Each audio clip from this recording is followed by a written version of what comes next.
பிரியமானவர்களே, இயேசு கிறிஸ்துவின் நாமத்தில் அன்பின் வாழ்த்துக்கள். மத்தேயு 8:14-15 இயேசு பேதுருவின் வீட்டிலே வந்து அவன் மாமி ஜுரமாய் கிடக்கிறதை கண்டார்.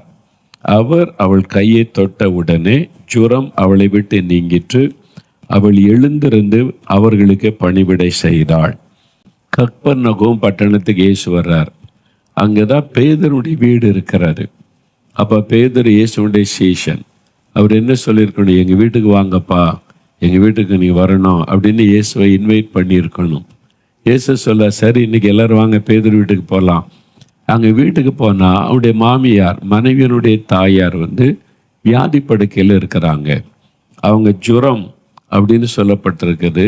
ஆனால் சரித்திரத்தை வாசித்து பார்த்தால் இந்த ஜுரம் என்பது இப்போ விதவிதமான ஜுரம் இருக்குல்ல, ஜுரத்திலே பலவிதமான ஜுரம். இந்த ஜுரம் வந்ததுன்னா, அதாவது பிரெயின் ஃபீவர் அவ்வளோதான், குழந்தை முடிஞ்சதுன்னு சொல்கிறாங்க.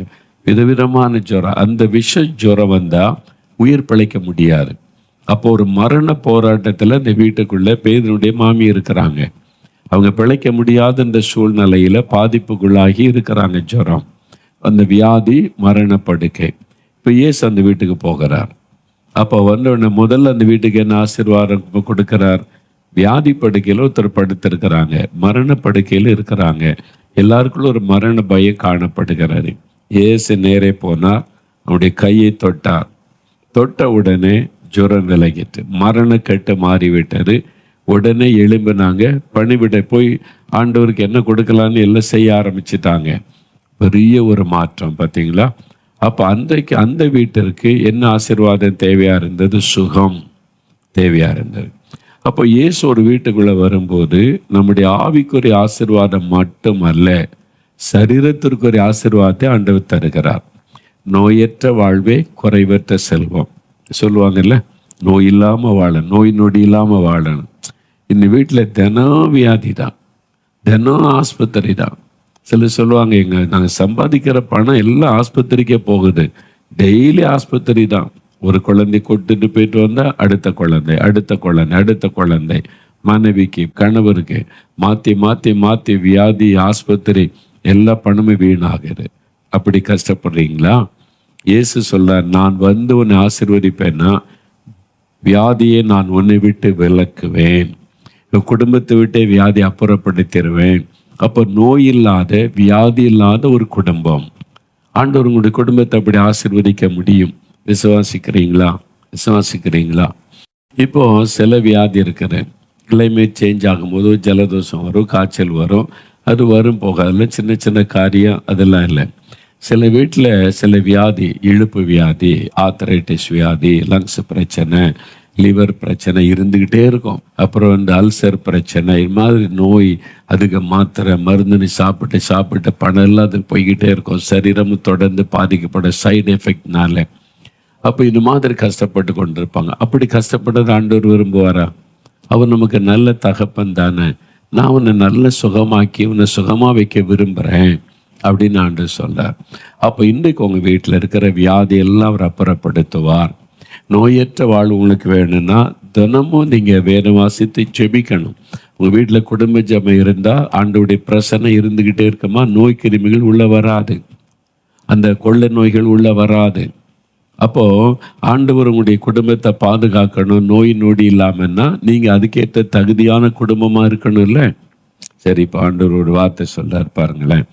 யாத்திராகமம் 15:26 தன்னுடைய ஜனம் இஸ்ரவேல் மக்களை பார்த்து சொல்றாரு, உனக்கு ஒரு வியாதியை நான் வர விட மாட்டேன் அப்படின்னு, நானே உன் பரிகாரி, உன்னை குணமாக்குகிற தேவனா, வைத்தியராக நான் இருப்பேன், ஒரு வியாதியும் வர விட மாட்டேன்.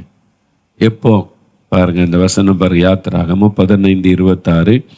நீ உன் தேவனாகிய கர்த்தரின் சத்தத்தை கவனமாய் கேட்டு அவர் பார்வைக்கு செவ்வையானவைகளை செய்து அவர் கட்டளைகளுக்கு செவி கொடுத்து அவருடைய நியமங்கள் யாவையும் கை கொண்டால், நான் எகிப்திற்கு வரப்பண்ணின வியாதிகளில் ஒன்றையும் உனக்கு வரப்பண்ணேன்.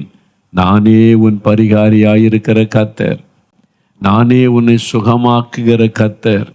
அப்படின்னு என்ன? ஐ ஆம் யுவர் டாக்டர். உன் குடும்பத்துக்கு நான் டாக்டரா இருப்பேன், வைத்தியரா இருப்பேன், வியாதி வர விடாம பாதுகாப்பேன், வியாதி அப்புறப்படுத்தணும் இயேசு வாக்கு கொடுக்கிறார். அப்போ தேவனுடைய பிள்ளைகளுக்கு டாக்டர், குடும்ப டாக்டர் யாரு? கர்த்தர். நான் உனக்கு வைத்தியரா இருப்பேன்னு சொல்றார்ல, நானே உன் பரிகாரி அப்படி சொல்றாருல, ஒன்னையும் வர விட மாட்டேன்றார்ல. அப்போ வியாதி வருது இல்லை? நம்ம பைபிள் வாசிக்கிறோம், ஜெபிக்கிறோம்னு சொல்கிறோம், வருது இல்லை? சும்மா பைபிள் வாசி ஜெபிச்சால் மாத்திரம் போதாது.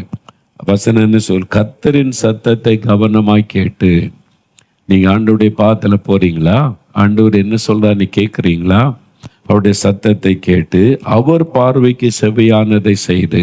உங்கள் வீட்டில் நடக்கிறதெல்லாம் ஆண்டவருடைய பார்வைக்கு செவ்வையானது தானா? யோசித்து பாருங்க. ஆண்டவருக்கு சித்தமில்லாத, பிரியமில்லாத எத்தனை காரியம் உங்கள் வீட்டுக்குள்ளே நடக்குது. பேசுகிறீங்க, செய்கிறீங்க. அடுத்த ஆளை பற்றி பேசுறது, ஊழியரை கிண்டல் அடிக்கிறது, பரிகாசம் பண்ணுவது, குறை சொல்லுவது, அதெல்லாம் ஆண்டவருக்கு பிரியமா? அப்போ வியாதிக்கு நம்ம தான் வழியை திறந்து வைக்கிறோம். வியாதி, கிருமி, நோய்களுக்கு நம்ம வீட்டுக்கு வாணி திறந்து வைக்கிறோம் நம்முடைய பாவத்தினால. அப்போ அவர் பார்வைக்கு செம்மையானதை செய்து அவர் கட்டளைகளுக்கு செவி கொடுத்து. நம்ம குடும்பத்தில் ஆண்டவர் கட்டளைப்படுகத்தான் நடக்கணும். நம்ம உலக மக்கள் போல கிடையாது. வீட்டில் இருக்கிறவங்களுக்கு சொல்லணும், பிள்ளைகளுக்கு சொல்லணும். நம்ம உலக மக்களை போல நடக்க முடியாது. நம்ம கர்த்தருடைய பிள்ளைங்க, நம்ம பரிசுத்த ஜாதி, நம்ம பிரித்தெடுக்கப்பட்டவங்க. நம்ம வாழ்க்கை எப்படி தான் இருக்கணும்?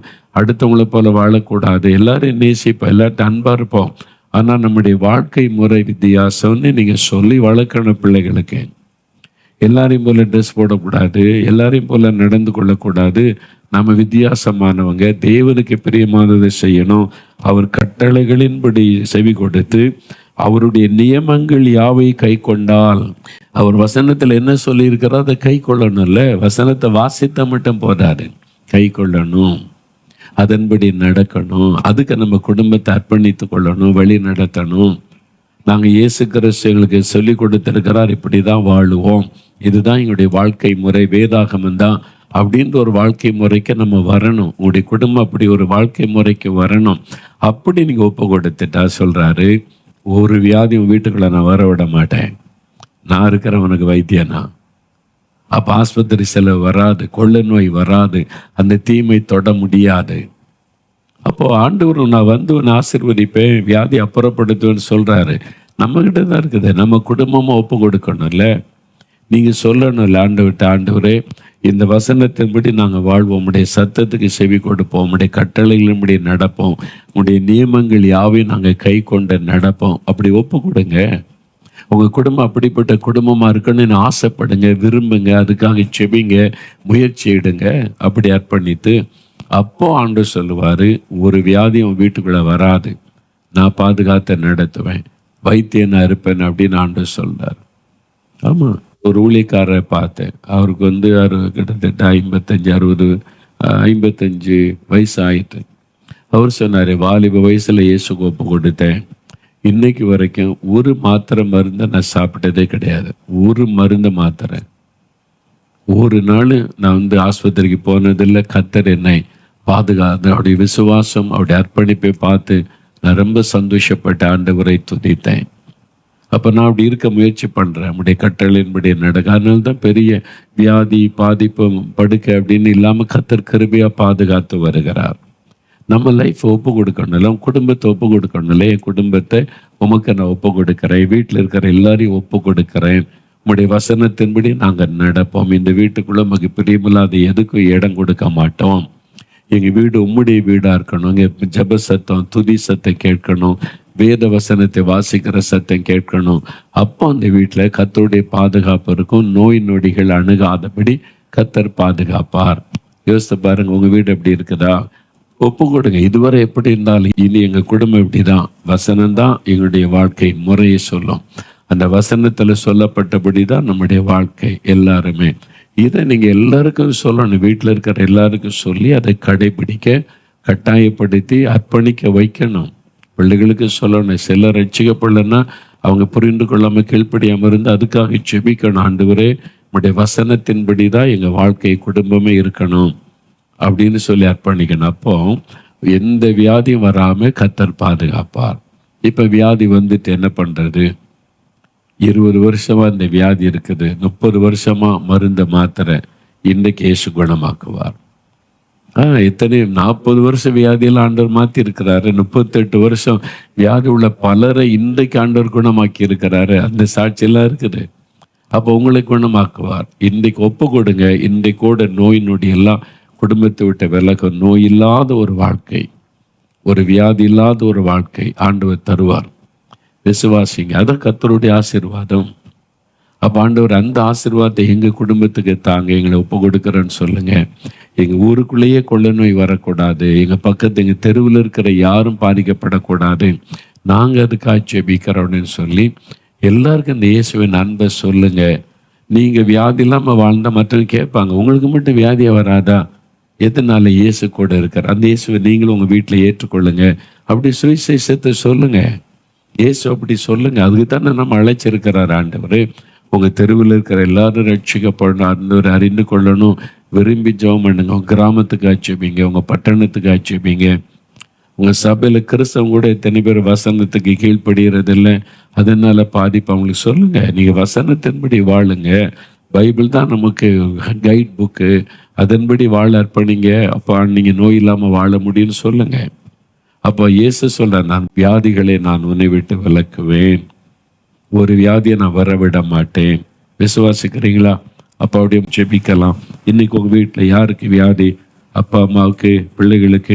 சில வயசான காலத்தில் வர வியாதி அது மரணத்துக்கு ஏதுவான வியாதி. ஆண்டவர் மரணத்தில் எடுத்துக்கொள்றதுக்கு முன்னால் அது வயசான காலத்தில் சில பலவீனங்கள் வரும். அது மாற்ற முடியாது. அது அவங்கள பரலோகத்துக்கு ஆயத்தப்படுத்த முடியாத காரியம். சரியா? எலிசா மரணத்துக்கு ஏதுவான வியாதி கொண்டு வந்தான்னு பைபிளில் இருக்குல்ல. அப்போ அந்த மரணம் நெருங்கும் போது சில சமயம் சில வியாதி பலவீனம் தெரியும். அது தேவன் எடுத்துக்கொள்ள ஆயத்தப்படுத்த, அவ்வளோதான். மற்றபடி நம்ம சிறு பிள்ளைகள், நடுத்தர வயது உள்ளவங்க, உங்கள் வாழ்க்கையில் நீங்கள் நல்ல சுகமாக இருக்கணும், உங்கள் வீடே ஒரு ஆரோக்கியமாக இருக்கணும். அதுக்கு வீட்டை ஆண்டவருக்கு ஒப்பு கொடுக்கணும். உங்களுடைய வீடு ஜெப வீடாக இருக்கணும், துதியின் வீடாக இருக்கணும், வசனத்தின்படி தான் இந்த வீடு இருக்கணும்.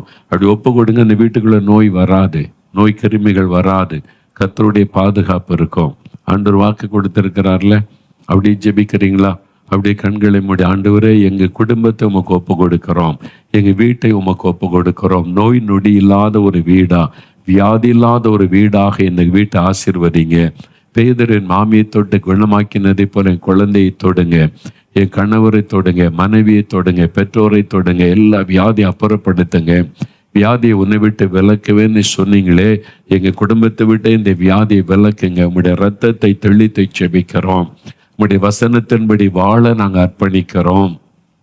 உங்களுடைய கட்டளைகளை கை கொள்ள ஒப்பு கொடுக்கிறோம். எகிப்தியருக்கு வர பண்ணின வியாதிகளில் ஒன்றையும் வர பண்ணேன்னு சொன்னீங்களே, ஒரு வியாதி எங்கள் வீட்டுக்குள்ளே வரக்கூடாது, கொள்ள நோய் வரக்கூடாது, நீங்கள் பாதுகாத்து கொள்ளுங்க.